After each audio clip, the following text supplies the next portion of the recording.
The solar energy market has become increasingly saturated, leading to widespread misinformation and a lack of transparency. Welcome to the Harman Solar Podcast, offering a straightforward, honest perspective on going solar. Each episode dives into key topics to help you better understand the industry. Our goal is to educate and empower you to make informed decisions about solar energy.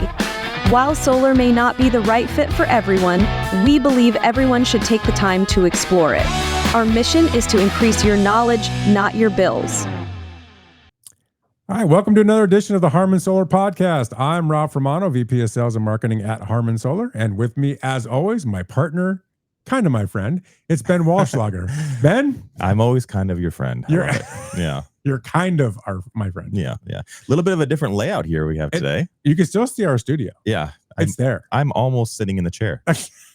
You're floating above Just floating above it. Yes. Well, tell us, what's different? Well, it's different because we have a guest, and the guest is not in Arizona, so we could not invite her to the studio. So we decided to do this via, streaming or Zoom or whatever you want to call it. Restream. Yes. Virtually. That's the word I was looking for. Thank you. So welcome to the podcast, Amanda Bybee, who is the CEO of Amicus O&M Cooperative. Thanks so much for having me. Yeah. And you're in Colorado. I am. Sunny Colorado. Sunny, warm Colorado right now. And that is not sarcasm we heard earlier. That is a true fact. Yes. It's a weird fall and winter so far. Yeah. It's a good solar day today, apparently. Great solar day. Nice and cool and very bright sun. Although we can tell that angle of incidence goes down in the wintertime. Sure. Like, it's such a dramatic shift. Mm-hmm. And our days are so short. They end at 4:30 is sunset. Oh, wow. Yeah. Because we're pretty close to the solstice. So we're nearing the lowest, darkest of the year. That's right. So Ben, yes, Ralph. what are we talking about today? Let's get to know Amanda a little bit. Okay. Amanda, tell us who you are, what you do, how you became the CEO of Amicus O&M Cooperative, and what that means. All great things about you. And end it with a fun fact. Ooh, all right.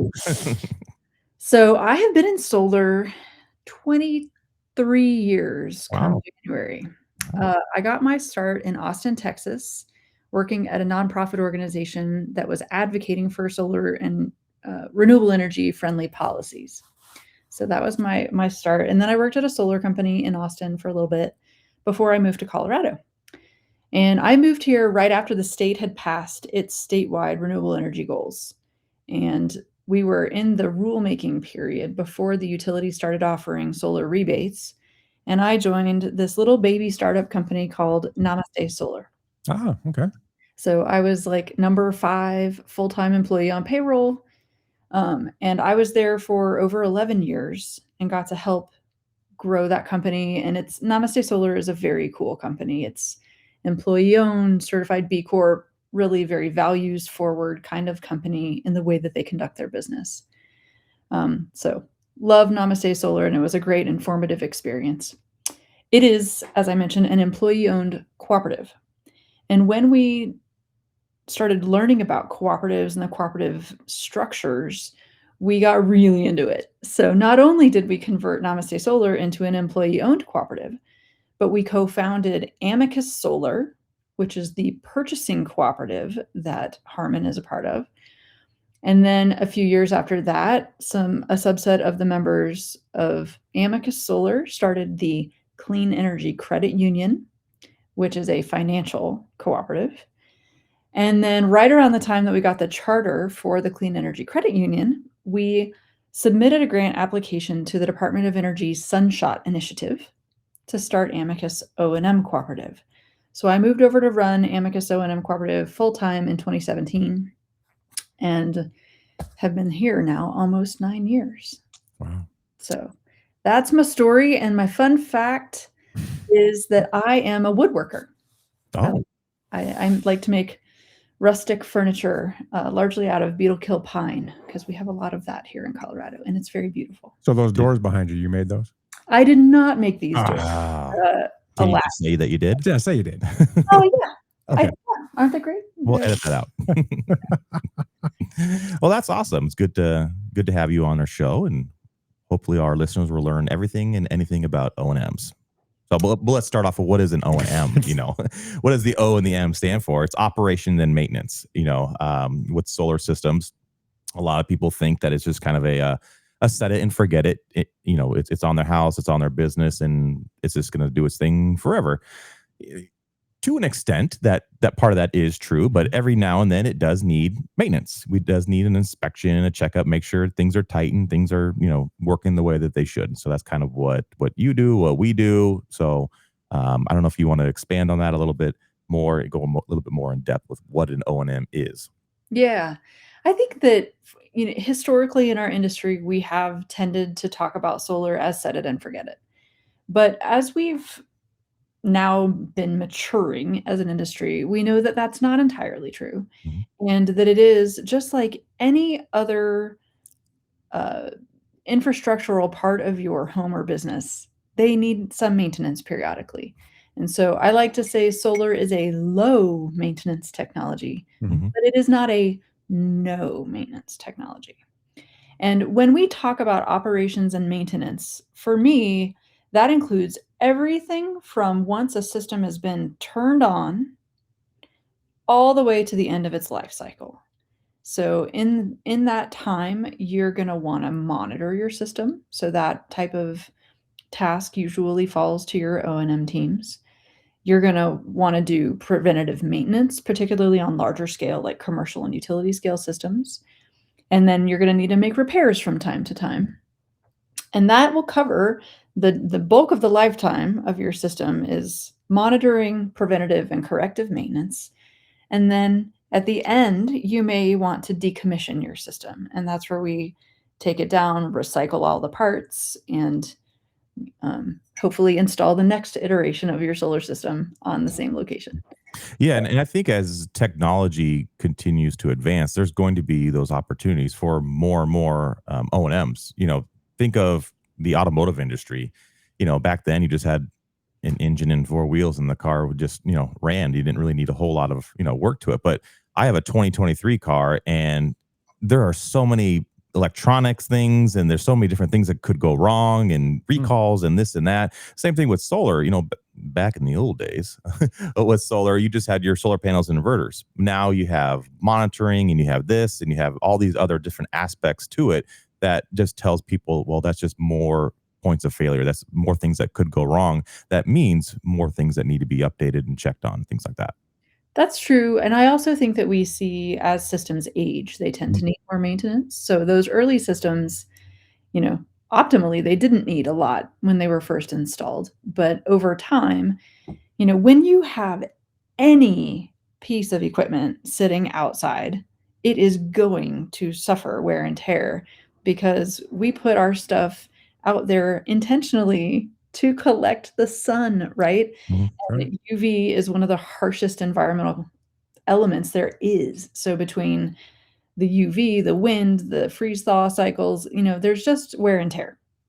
And that's nobody's fault. It's not a defect. It's just what happens to the best of us, right? Our bodies are no different. We need periodic maintenance ourselves, don't we? This is true. So I think that there is, what's interesting when you think about operations and maintenance as a part of the life cycle of a solar PV system, we really cover the longest stretch of time because modules are warrantied for 25 years. So theoretically, our O&M role is in effect for 25 years until a system reaches the end of its life.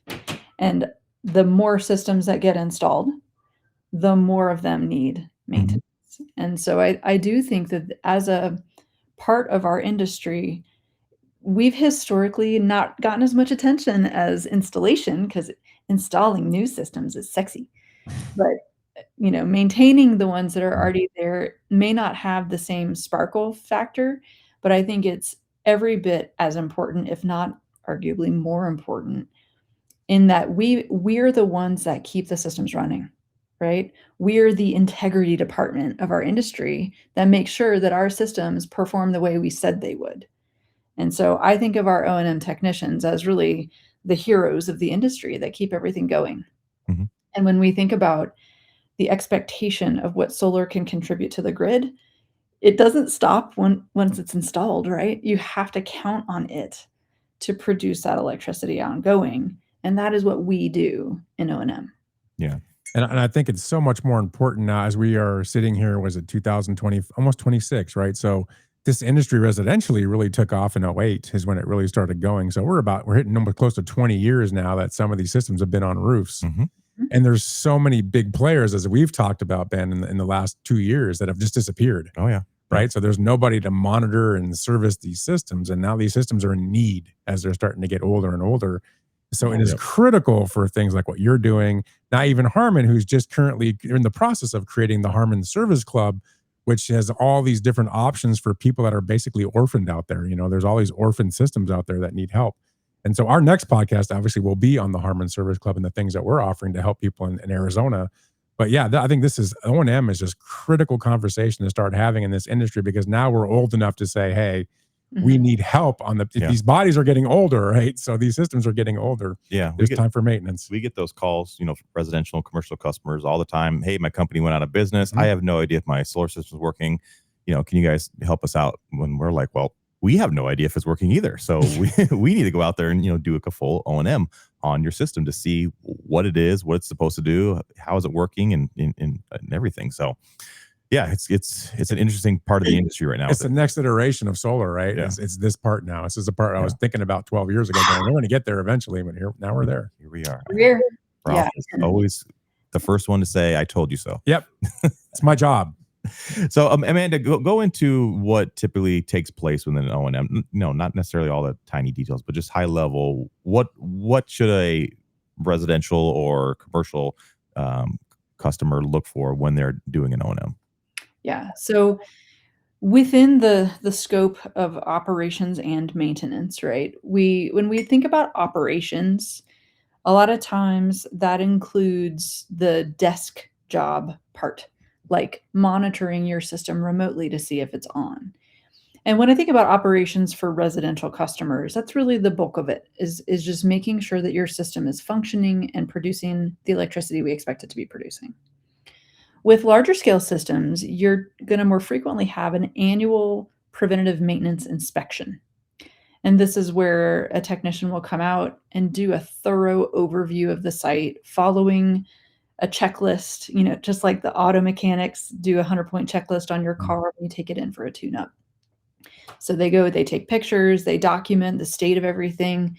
They may do some basic testing to make sure that everything is functioning correctly, clean out filters and the inverters, what have you. So the preventative maintenance piece is to stay ahead of any potential issues that can turn into a safety hazard or a performance impediment. And really, safety and performance are the top two reasons that people are going to conduct operations and maintenance inspections. But the third reason is also warranty preservation, because a lot of our inverters and key components need to be inspected routinely to forestall any issues. And you need documentation of that fact if you ever have to make a warranty claim.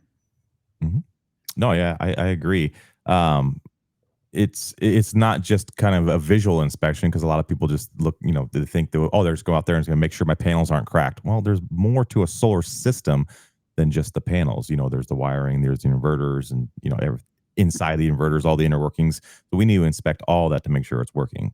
And then the unique thing about it is, we have these monitoring capabilities, and so all these O&Ms that I am personally kind of monitoring on our end, I can see the solar production change after we've been out there. So I'll reach out to a client and say, hey, your system's only been performing about 75% is what it should be. And like, oh, well, my bills have been okay. But like, well, 75% is not 100%. So let's get out there and see what we can do. And after we get out there, we find issues, we fix this or tighten that. I go, hey, now your system is bumped up to 95%. So that's kind of a cool thing to see after this O&M, the results. And that's often what we put into the bucket of corrective maintenance. Right? So you do your preventative maintenance inspection. You come up with a punch list of items that need to be repaired. You do the corrective maintenance work and then get the system back up to its optimal performance. Yeah. And you mentioned the warranty thing. That's another thing I think a lot of people forget about. They just think they have a warranty. So therefore it's just, I can, again, set it and forget it. And if there's anything wrong, my warranty will take care of it. But Ralph, I'm sure you've dealt with a lot of warranties in your industries before. I'm sure a lot of those warranty companies will just say, you know what? No, we're not going to honor this because you fail to maintain it. Well, yeah, warranty's a tricky game, right? But I was thinking when you were saying that, you were talking about how people think they want to set it and forget it, which is typically what they're told by a salesperson, especially on the residential side, right? Sure. And they'll tell them it has monitoring, but they don't really know what that means. Yeah. What that means is that it's capable of monitoring. It doesn't mean somebody's actively monitoring it, right? Right. So, That's a really important distinction. Yeah, it's a big one because we get those phone calls all the time from people that say, hey, something's wrong, and we find out their system's been down for 3 months, 4 months, right? And they've lost out on that opportunity from solar saving them money because no one's actively monitoring it. The nice thing about what we do here is we started using active monitoring now, and we are actively 24/7 monitoring every system that joins this club, this fleet. Right. And that's a big deal, is you have to have some type of active monitoring. Otherwise, that's great. You have a warranty and it'll replace a part that was broken, which typically happen, but that could be 90 days after the problem started. I was just thinking of that friend that I had that her inverter was out for 4 months and she didn't even realize it. Yeah. And it's like, uh-oh. Because average homeowners aren't checking their inverters every day to see if the green light's on, right? Right. Exactly. Only people need That's a really valuable service that our companies offer, is having a person actually lay eyes on the dashboard of your monitoring portal to make sure that it's performing. Yeah, I've said it before on this podcast, and I'll say it again. It's like the check engine light of your car. When the check engine light goes on, the dealership doesn't call you and go, hey, guess what? I noticed your check engine light came on. No. You call the dealership. So it's the same thing with solar. When there's an alert or some sort of notification that your solar system is down, you contact the solar company that installed it or whoever's maintaining it to say, hey, I got an alert. Come fix this.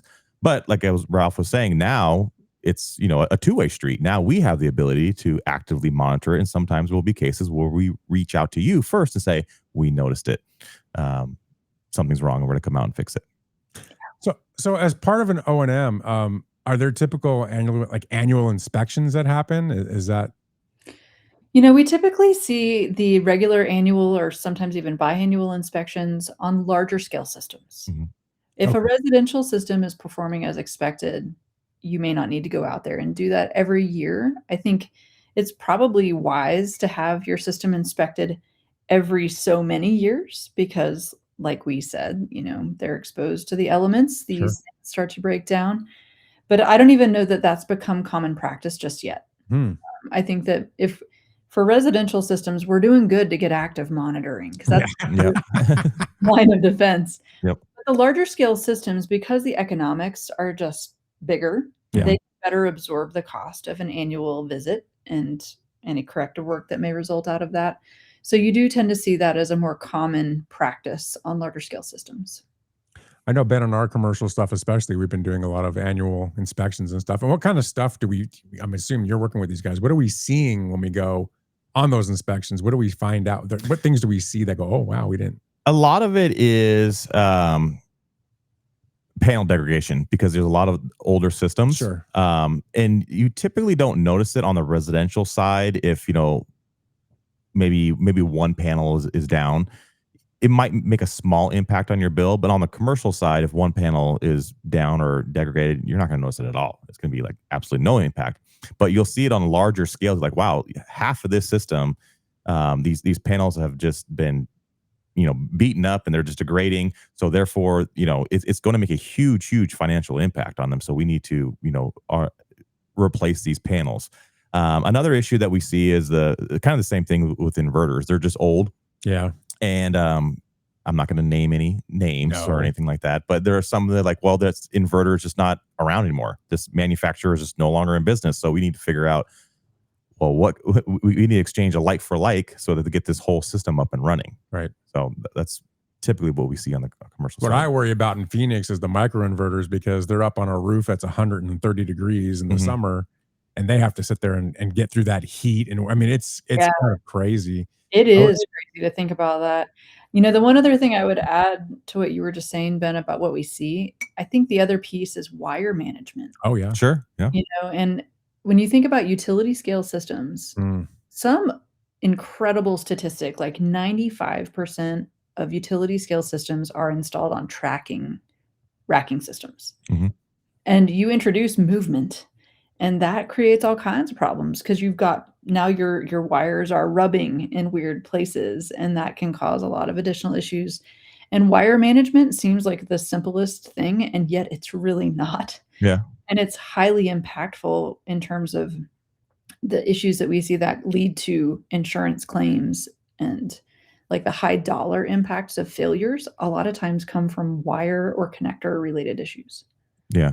That makes sense on a moving system. I didn't even think about the tracking systems. Yeah, That's a really I mean, good an point. astonishing percentage of the utility scale systems are tracking.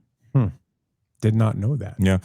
Some of the other things that we're seeing too, which is kind of interesting, is a lot of damage. Trucks backing up into canopies, or sometimes even vandalism, things like that, which you don't see typically on a residential home because no one's going to back into your roof. But yeah, those covered parking, you have the garbage trucks or other large box trucks that come in, ding it, and that they don't realize that that's a lot of damage. So it takes a lot of work. So Yeah. we're dealing with those as well. Yeah. But so that's kind of like the overview of O&Ms. But let's talk a little bit more about Amicus, and it's a cooperative. What does that mean? Is you guys are a cooperative? Yeah. So I know the answer. I'm just for our viewers, Ralph. He's got that look like, you don't know that? I do know. Why are you here? What do you do anyway? I've asked that a lot.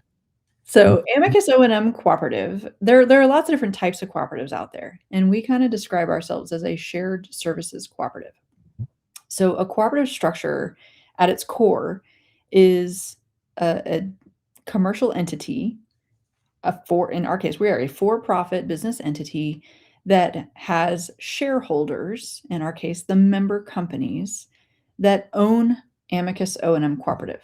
So Harman Solar is a shareholder and owner of Amicus O&M alongside the other 53 active member companies.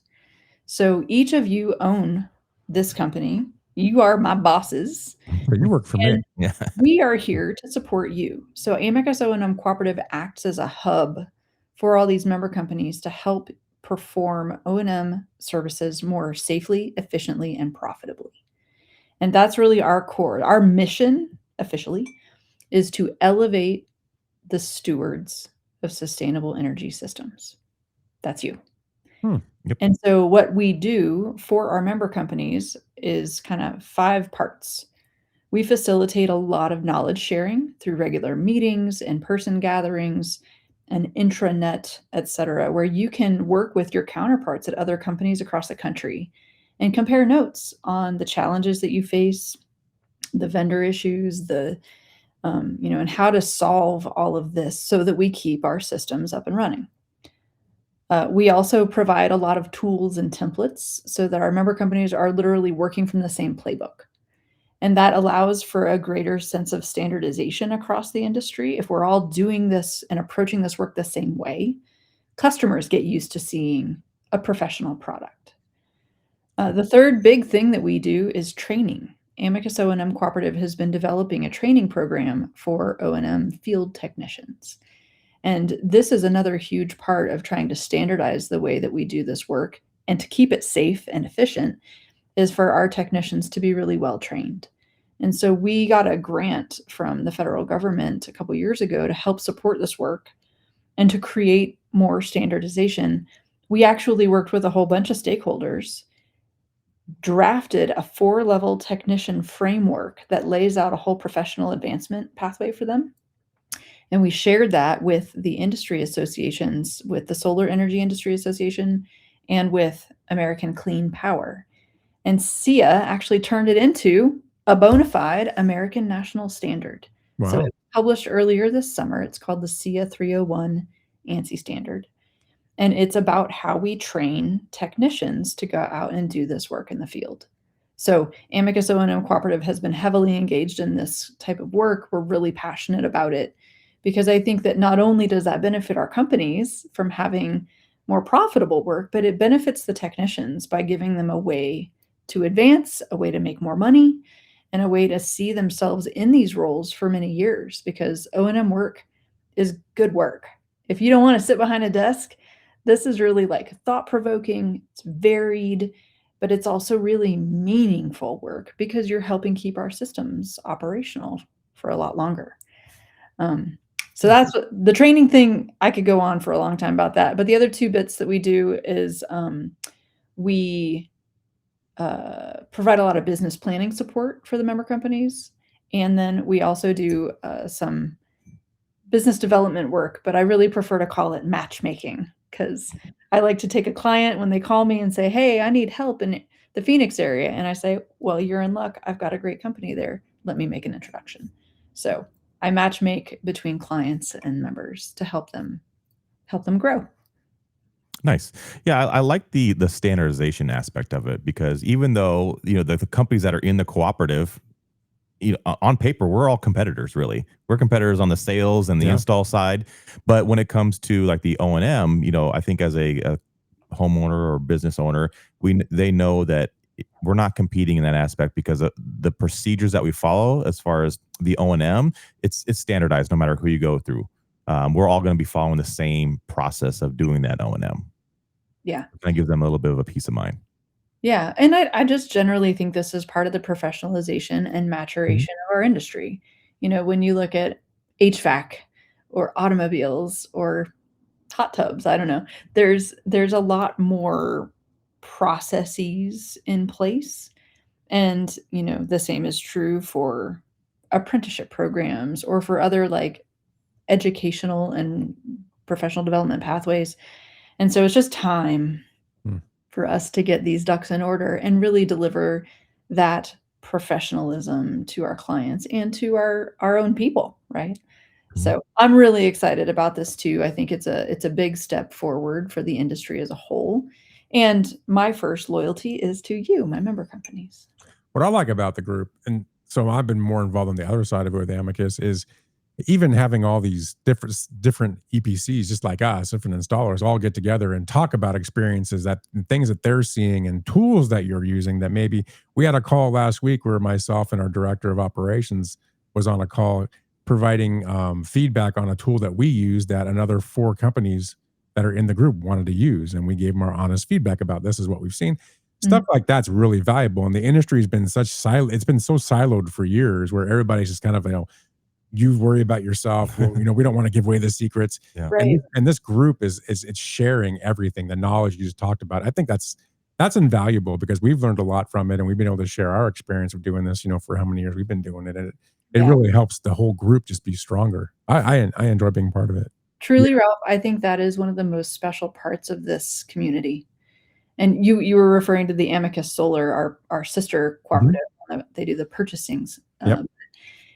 For both of us, we are separate legal entities, but we have a great amount of overlap in our ownership groups. And I think culturally, we both really try to foster that sharing. And it's one of the most unique things I've seen. You don't see this level of sharing at a trade show or a regional conference, right? And there's a big element of trust in that we trust in each other. We trust in the fact that we care very deeply about our customers and about the quality of our work. We're not here to cut corners. We're not here to screw anybody over, and I think that sets us apart from, unfortunately, some of the actors that have come into the marketplace in the last few years. There is also a real, like a quality stamp that comes with being a part of either Amicus Cooperative. Yep, I agree. Really good point. Yeah. So what is the future of Amicus O&M Cooperative? What are you guys looking to do? Obviously, you probably want to get more and more members, but is there a bigger goal that you guys are trying to accomplish? Membership is not actually the number one thing that we look at. I think that the vision for where we want to go is that we want to continue growing the community with the right kinds of companies that will add to the collective and be good participants in that community. And of course, they have to uphold our commitment to quality workmanship and to the values that we espouse. But I think beyond that, what we've really seen with this training program is an opportunity to serve our member companies and also serve the industry writ large by bringing a quality 4-level training program to the marketplace because there hasn't been one to date. Mm-hmm. And when we submitted that grant application to the Department of Energy, that was really a big part of our message was this has been an overlooked aspect of our industry. We don't have a comprehensive training program that serves our technicians. We need to develop one. This is a big part of this professionalizing. And so we are starting to offer our training program beyond the membership to companies across the industry. And it's a way for us to expand our reach without it always necessarily being a function of membership growth. I like that. Yeah. Ralph, you got anything? No. That sounds about right with Ralph. I'm trying to let no. It's all you. No. Obviously, we've touched on that. Having an O&M is important, and but what happens to say to a commercial client, or even residential client, if they decide just to opt out? I don't want to do O&Ms. Not important to me. I don't see the need for it. I know we touched on warranties and everything, but I see it's more of, you're kind of rolling the dice. It's a risk. Yeah. Or people say that they want to do it themselves. Oh, you laugh, but we have those. Yeah, no, that's a contingent of our clientele for sure. Yeah. I can see it on the residential side, people saying that, but not on the commercial side. Yeah. Well, I guess they would. I guess I won't name would. any names, but I know one person in particular in the commercial side. They want to do it themselves. So I'm like, more power to you. On the Amicus side, how many? Do you know how many customers there are in the entire network that have some type of O&M with? Your customer, I guess, is the dealer partners, correct? Yeah, my customer is a member company, but I guess the answer to your question, Ben, is not to be overly cliched, but an ounce of prevention is worth a pound of cure. And there, when I think about what that saying really means is that by doing a little bit of preventative maintenance to stay ahead of something catastrophic, you're gonna save money on what could turn into a very costly repair. Mm-hmm. And, imagine if you do have a wire that's been, it wasn't properly secured at the time of installation. And every time the wind blows, it rubs against some metal. Eventually that's going to wear off the jacketing of your wire. And eventually that's going to cause a fault. Or if that wire, creates a spark, it could lead to a fire. Mm-hmm. The damage that you're going to have to repair from a fire is so much greater than replacing a wire or making sure it's tied down correctly with a cable tie, right? Like you think about that, the cost of that inspection and that cable tie is a couple $100 versus a warranty claim or an insurance claim of thousands of dollars if there's fire damage. And I just, I think when you contemplate that these inspections are a form of insurance. Mm-hmm. We all pay for insurance that we hopefully never have to use. But knowing that policy is there gives you some peace of mind that in the event of anything happening, you're covered, right? And I think that doing an active preventative maintenance visit is further insurance because it means that somebody with trained eyeballs is coming out to prevent those issues from ever happening in the first place. Yeah. And I would say this too. We talk about this in our podcast sometimes, but if you're a residential customer, you got a power station on top of your house, right? Yeah. And hopefully Harmon installed it. And if they didn't, I'm not saying that no one else knows how to do it, but we've seen the horror stories, right? Mm-hmm. You just never know. Commercial wise, the same thing. You're putting a power plant up on your roof. You just never know, right? And it pays. If you're going to invest that type of money into something like that, why wouldn't you want to protect it? Mm-hmm. If I go out and buy an $80,000 car, I'm going to buy whatever it takes to protect that car while I'm driving it because I want to make sure it continues to work. Yeah. Right. This is probably 10 times more important than that because of the ramifications like you just mentioned. If something was done wrong, number one, you could lose savings and this and that, but also you can lose the building it's on. Right. Fires happen all the time. We've seen fires happen. It's a reality, right? We're talking electricity, we're talking a power plant. And as technology is changing, and it is, we're seeing more and more battery storage being installed in different places. We're seeing more of the microinverters being installed. So now you have a panel with an inverter and you have, 50, 100, 200 microinverters up on your roof. One little thing goes wrong. I mean, poof. Yeah. So we've seen too much of that lately.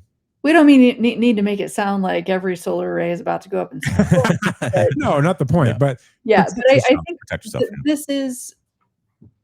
This is exactly why O&M is important, is that it's insurance. And because we encourage you to do regular visits and to avoid issues, some salespeople will say to me, well, I don't want to talk about O&M up front because it makes it sound like we have this product that's going to break.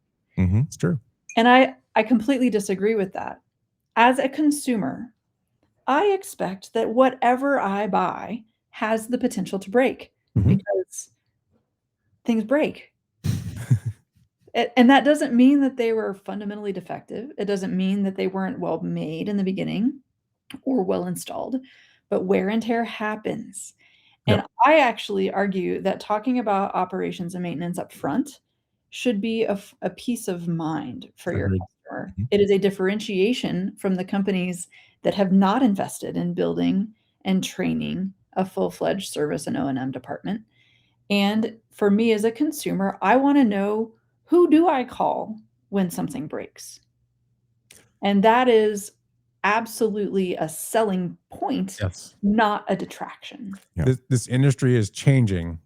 This industry is going from, and we've talked about this a lot, an industry of, I call them trunk slammers, right? Guys that are out there trying to make a quick buck and just selling solar and getting it done and making their money and walking away. They don't care about the long-term investment of that customer and how it's going to work for them. They don't want to talk about the things like this because they just want to make the sale. Yeah. So it's a really good point too, when you're talking to somebody, whether you're a business or you're residential, you want to know hopefully they're going to talk about, hey, if something happens, this is what we provide for you as a company. We're in this with you for the long haul. It's not just to get it installed. That's one of the things it's absolutely. This is a 20, 30-year relationship that we're creating together. And that's the way to look at it. And so when you're making this investment, you want that company or that group that's going to be there with you right along the way to make sure that everything's okay. It's just like when you go to the doctor every year to get your health check, right? You want to try to catch something early so it doesn't turn into something major down the road, right? I'd rather catch it now. So yeah. And that's also that commitment to the long term and to that partnership is what sets Amicus companies apart from the trunk slammers. We don't let those in because that is not the values and that is not the way we want to conduct business. And so I think that's part of that sort of the vetting process for us is to say, we want companies who are committed. They're committed to this industry, to this technology, to their customers, their employees. Like it's the whole picture of how a company behaves that makes them a good candidate for Amicus, either Amicus Solar or Amicus O&M Cooperative, because this is a long-term partnership. We believe it should be a long-term partnership because we stand behind our work, we stand behind this technology, and we will make sure it's right. Love it. Yep. So how can we find you? With website, social media? She's right there. I mean, obviously right here in front of us. Yeah. Personally, how can we find you? Where do you live? My home address. I am on LinkedIn. You can certainly find me there. And then the Amicus O&M website is amicusom.com. It looks kind of like Amicus-om. Okay. Amicus-om. Amicus-om.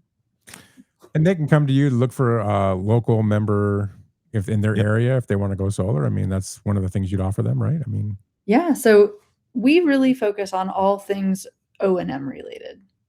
So while many of our companies are also EPCs, there are a handful of our companies that strictly do O&M work. So I think if you're looking for an installer in your area, you're going to want to go to the Amicus Solar website. But Amicus O&M, if you're in that bucket of homeowners whose original installers are now out of business, you can come look at the Amicus O&M website. And we have a whole page of our member companies with an interactive map. You can click on your state and see who's nearby.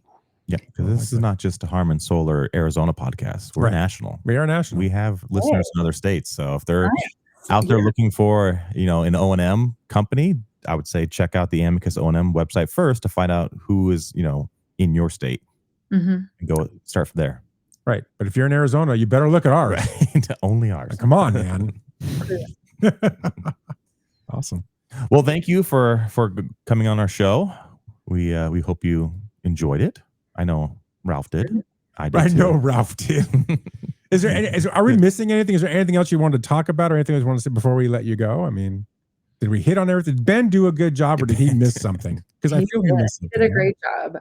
I mean, I think what's fun to hear from your perspective, I enjoy hearing what are the top things that you see and how do we get ahead of those? But just how do you talk to customers about this? I mean, I'm super biased and I have a lot of suggestions for how we should talk about this, but what do you find customers care about the most when it comes to the long-term health of their systems? It's more it's the financial aspect of it. We have a list of all of our commercial installations that we've done. And what I do kind of each month, I take a look at, what they're producing, what they should be producing. And if they're underproducing, I reach out to them and just say, hey, your system's underproducing. You might need an O&M. And they're like, oh, well, what would happen if I spent X dollars on an O&M? How is that going to be a return on investment on my bill? So I kind of go over that aspect, like, well, your system's only producing 25% of what it should, so it's going to be a huge impact to, us to get out there and fix whatever's wrong with it. So a lot of clients, it is the financial aspect. Not too many of them are worried about, the dangers and fire and all that stuff. They're more worried about, like, bottom line, the dollar aspect. So. And on the residential side, I think it's, especially now at the impending launch of the Harman Service Club, it's more about creating the partnership and more talking about, hey, we want to be in this with you together for the next 30 years. So it's really important that you're part of this. We become part of this club. We're going to be watching your back. We're going to be watching your system. And when they get that first call from us, when they're not expecting it, to say, hey, we've noticed something, we're going to come out. That's valuable, right? Yeah. I think on the residential side, it's not about money, the financial aspect or, or fires or whatever. They're more worried about, are you guys going to be around? We're going to be there because they're seeing what's going on the last couple of years, and they're like, are you guys going to be there? And hey, you've been there for 50 years. So a good bet, going forward, you're probably going to be there. Yeah. Because a lot of them, their system is fine and working. Everything's great and everything. They're just more worried about, like, if something happens down the road, I need someone to call. And I think for us, our big story is, and we've talked about this all the time, is how diversified we are in our business, right? So we're not just a residential solar company. It's commercial solar, it's commercial electrical, it's service, it's all these other pieces. So, I mean, we're not relying on that one thing like a lot of these other companies are, which is why they're no longer around, right? Yeah. We're that bigger, more diversified company that we're not going anywhere. We're going to be around here for you because we understand that big part of our business going forward is servicing those systems and making sure people are getting what they paid for over the next 20, 30 years. We want to be a big part of that. Yeah. So I think it's just that. I 100% love all of that. I think it really is, for many customers, it's a peace of mind. So, Absolutely. Becoming a part of the club offers them that peace of mind. Absolutely. 100%. I can't wait to hear all the details about the Harmon. We might give you some. Couple. On our next podcast, I guarantee you, we're going to probably hit about all that. And we'll send you a copy. Service Club.